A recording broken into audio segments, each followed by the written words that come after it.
Rude customer calls police on Target employee, has no idea internet is listening. Tori couldn't believe what was happening as she stared at the man over the top of her glasses. He was standing in front of the teller, indignation radiating from him as he waved the toothbrush around wildly. He was demanding to see the manager, so Tori walked over to find out what was wrong and to resolve what was wrong. However, when she tried to help the man and explain the situation, he simply called the police on her. Tori worked as the manager of a Swansea, Massachusetts branch of Target. In her time there she had thought that she'd seen everything her customers could do and could handle even the rudest or most difficult customers. Dealing with angry or rude customers was an everyday part of her job and she prided herself on how she managed to deal with them. However, despite everything that she had dealt with before, she was about to discover something completely new. Something Tori had learned during her time working in the retail industry was that if they were given half a chance customers would walk all over them. This meant that she needed to be firm and strict but fair with customers like that. She also knew that customers took chances and tried their luck. However, in all the time she had worked retail, Tori had never encountered something as outlandish or ridiculous demand as this man was making. He even tried to ruin her life. David Levitt is a self-proclaimed award-winning journalist. Our story starts when David walked into the Target where Tori worked and ended up making such a huge scene in the store that the police needed to be called in. However, the entire situation escalated even further, ultimately spilling over onto the internet. While the debate raged on the internet, Twitter users were forced to pick a side, and their response to the situation was unexpected to say the least. David was someone who was clearly used to getting their way, which is why the entire situation started. While walking through the store he noticed a display version of an Oral-B Pro 5000 electric toothbrush. Needless to say, this toothbrush had simply been used for display purposes. However, when David noticed the ludicrously low price for the demo model, he immediately grabbed it and headed to the checkout. David had some small knowledge of the customer protection laws. While his knowledge of the law was clearly rather limited, his inherent sense of entitlement made up for it. At least in his own eyes. He placed the toothbrush on the counter and waited for it to be scanned. That's when the trouble started.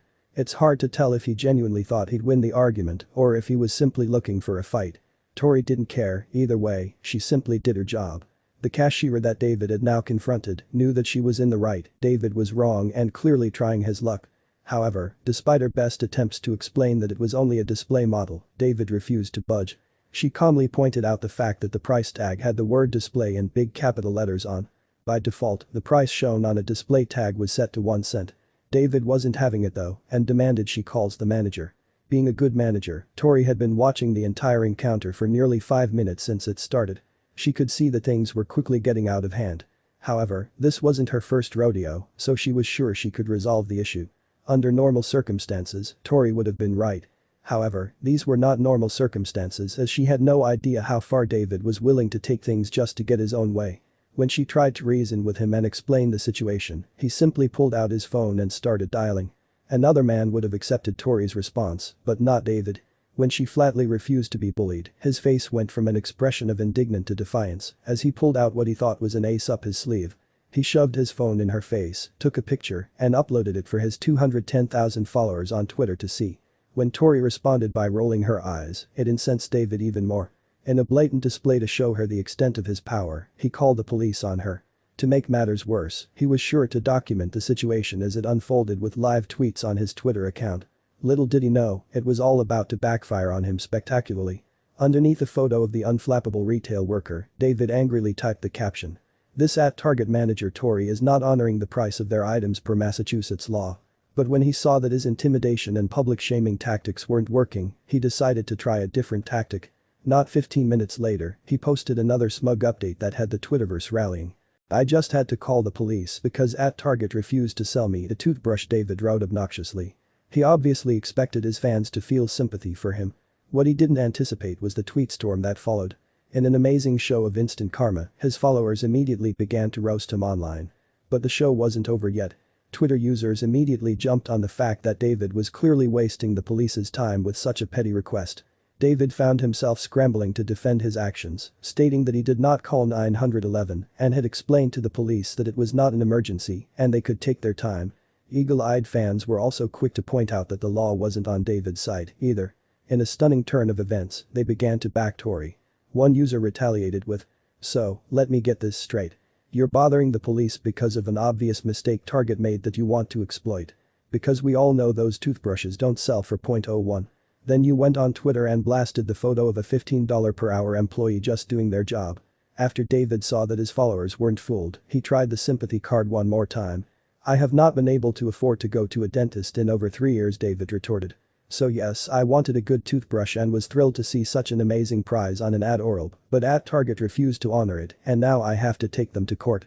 Well, the Twitterverse was about to see to it that that never happened. How can you be an award-winning multimedia journalist and also be illiterate?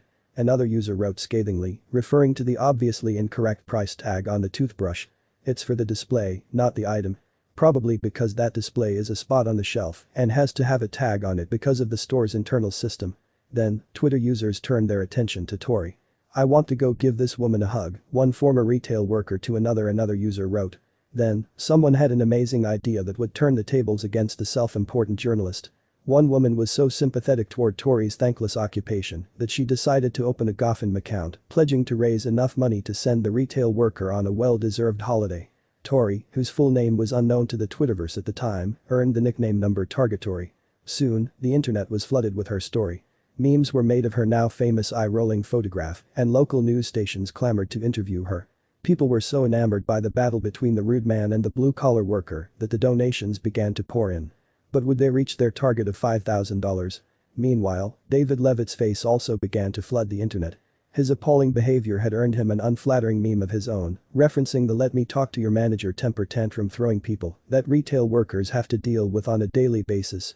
And, just a few days after the story went viral, the GoFundMe account had garnered over $35,000.